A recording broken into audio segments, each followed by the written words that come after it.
ये घटना 2024 की है। उत्तर प्रदेश के कोतवाली थाना में 5 दिसंबर 2024 को एक लड़की पहुंचती है और वहां के पुलिस अधिकारियों के सामने रोते रोते खुद पर जो जुल्म हुआ वो बताने लगती है। उसे सुनने के बाद पुलिस वालों के भी होश उड़ जाते हैं, क्योंकि 15 साल की लड़की के साथ हैवानियत और दरिंदगी की सारी हदें पार कर दी गई थी। लड़की के साथ उसके ही घर में जिनके साथ रहकर पल रही थी, परवरिश हो रही थी, उन्हीं लोगों ने उसके साथ गिरी हुई हैवानियत घिनौना काम किया था, जिसका कोई हिसाब नहीं था। पुलिस वाले उसके हाथ पैर देखते हैं तो रस्सियों से बंधे हुए निशान मिलते हैं। बहुत बुरी हाल में थी। एक हैरान कर देने वाली कहानी जो आपको सोचने पर मजबूर कर देगी। कुछ ऐसी घटना होती है जिसको सुनने के बाद पूरी दिमाग को हिला कर रख देती है। तो नमस्ते दोस्तों। उत्तर प्रदेश में एक महिला जो अपने पति से पिछले 10 सालों से अलग रह रही थी, किसी बात को लेकर उसका तलाक हुआ था। तो महिला जो है अपने 2 बच्चों को लेकर दिल्ली में रह रही थी, लेकिन 10 सालों के बाद पति उसके पास पहुंचता है तो उसके दोनों बच्चे बड़े हो चुके थे। एक लड़की जो 15 साल की हो चुकी थी, एक लड़का जो उससे बड़ा था। तो वो जाता है और उस महिला से यानी अपनी पत्नी से, जिसे 10 साल पहले तलाक दे चुका था, उसे कहता है कि मेरे बच्चे को दे दो। वो अपने बच्चों को ये कहकर मांगता है कि उनका परवरिश कराएगा, पढ़ाएगा, लिखाएगा और आगे बढ़ाएगा। और उसकी पत्नी, वो महिला, उसके बातों में आ जाती है, क्योंकि वो खुद परेशान में थी। वो सोचती है कि चलो ठीक है, बेटा जाएगा तो पति के हिस्से में जितने जायदाद है वो हिस्सा भी ले लेगा, और बेटी होती है उसकी भी कहीं ना कहीं शादी करा देंगे।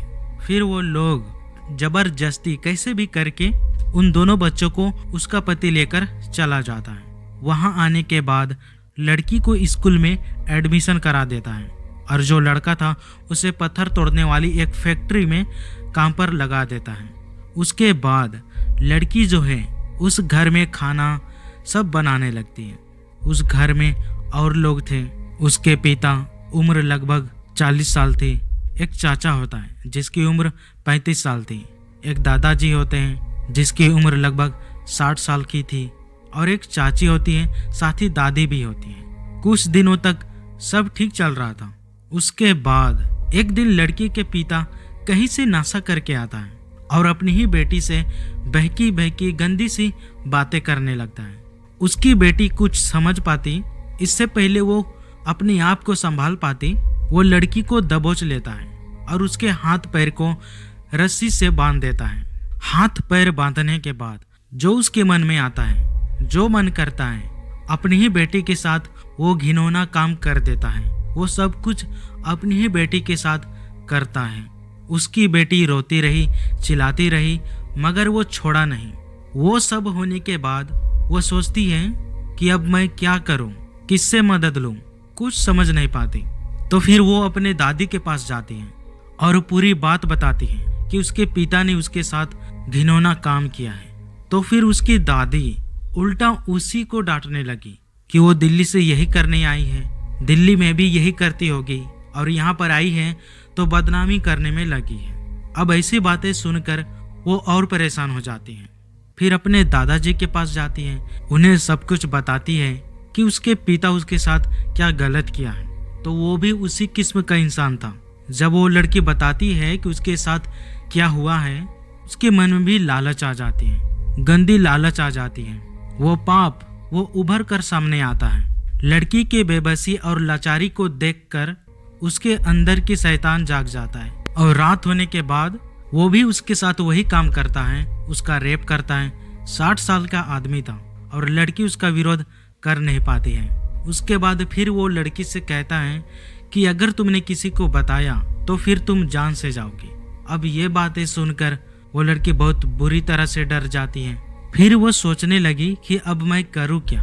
तो उसकी जो चाची थी वो लड़की को वैसे भी पसंद नहीं करती थी, क्योंकि जब से वो दिल्ली से आई थी उसका भाई आया था कि वो लोग आए हैं तो उन्हें जायदाद में से हिस्सा ले जाएंगे, इसलिए वो पसंद नहीं करती थी और इसीलिए अपने चाची से कुछ नहीं कहती है। तो फिर अपने चाचा को ये सारी बातें बताती है कि उसके साथ पिताजी और दादा ऐसे ऐसे गलत काम करते हैं। बाप बेटा मिलकर लड़की के साथ घिनौना काम कर ही रहे थे, लेकिन जो चाचा थे उसका भी यही हाल होता है और अपनी भतीजी के साथ वही करता है। और वो भी धमकी देता है कि अगर किसी को बताई तो वो उसे जान से मार देगा। अब उसको घर में एक हिसाब से वो लोग कैद करके रखने लगते हैं और बाहर के लोगों से किसी से मिलने नहीं दिया जाता था, क्योंकि वो लोग डरते थे कि अगर ये लड़की बाहर जाएगी तो किसी को बता भी सकती है। इसलिए लड़की को घर में ही कैद करके रखने लगते हैं और ना ही स्कूल जाने दिया जाता था। अब वो लड़की उसी घर में गुमसुम सी रहने लगती है। इसी तरह समय बीतता गया और ऐसे करते करते 1 साल हो जाता है। और 1 साल के अंदर जब उन लोगों का मन करता था, जो मन करता था उसके साथ अपनी मनमानी कर लेते थे। लड़की बहुत परेशान हो चुकी थी, किससे मदद ले उसे कोई समझ नहीं आता, क्योंकि दिल्ली में माँ की भी हालत खराब थी। एक भाई था, वो भी कहीं काम कर रहा था, वो मदद ले तो किससे ले।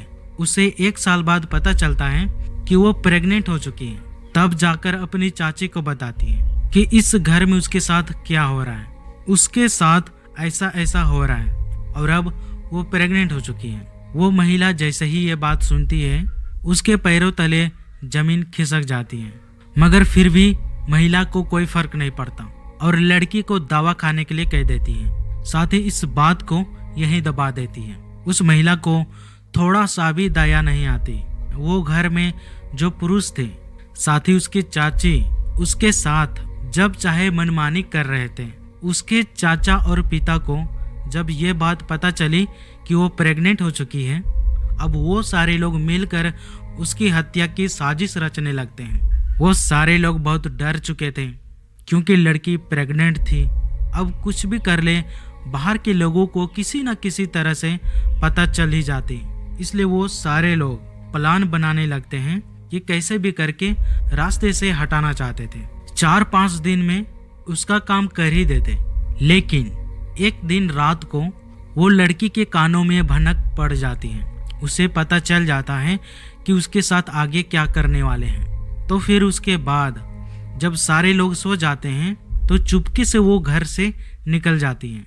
उसके गांव से कुछ किलोमीटर की दूरी पर उसके मौसी का गांव होता है। वो किसी तरह भागकर चलकर अपने मौसी के घर पहुंच जाती है। वहां पहुंचने के बाद लड़की मौसी के गले लगकर फुट फुट कर रोने लगती है। उसकी मौसी ये सोचती है कि शायद इसलिए रो रही है क्योंकि 1-2 महीने पहले इसकी माँ की मौत हो चुकी है। उसकी माँ दिल्ली में रह रही थी और 1-2 महीने पहले बीमार से जूझ रही थी, तो उसकी माँ की मौत हो जाती है। जब इस महिला की मौत हुई तो पुलिस इसके पति को सूचना देती है, मगर वो लोग जाते नहीं। तो पुलिस ने लाश को लावारिस घोषित करके अंतिम संस्कार कर देते हैं। अब उसकी मौसी सोचती है कि अपनी माँ के गम में रो रही है और वो रोते रोते बताती है कि उसके साथ क्या क्या हुआ है। अब ये सब सुनने के बाद मौसी हैरान रह जाती है, क्योंकि वो लोग जो इस लड़की के साथ कर रहे थे वही हाल वो लोग उसकी माँ के साथ कर रहे थे। जब उसकी माँ शादी होकर आई थी तभी से वो तीनों लोग उसके साथ भी ऐसा ही कर रहे थे। तो ये चीज अपनी बहन को बताई थी और इसी वजह से इसी से परेशान होकर वो अपने दोनों बच्चों को लेकर दिल्ली भाग जाती है। तो अब उसकी मौसी उस लड़की को लेकर कोतवाली थाना पहुंच जाती है। थाना पहुंचने के बाद पूरी बात बता देती है कि जो इसके माँ के साथ हो रहा था वही चीज बेटी के साथ भी हो रहा है। पूरी कहानी सुनाने के बाद पुलिस एक टीम बनाती है और इस मामले की कार्रवाई शुरू कर देते हैं। उसके बाद बाबा को, पिता को, चाचा को गिरफ्तार किया जाता है। तीनों अपराधी को हिरासत में ले लिया जाता है। आप सोच भी नहीं सकते कि इंसानियत किस तरह गिर चुकी है, जिसका कोई हिसाब नहीं है। उस लड़की की क्या गलती थी? वो तो यही सोच कर आई थी कि उसके अपने हैं, अपने घर वाले हैं, लेकिन वो लोग उसकी जिंदगी नर्क बना देते हैं।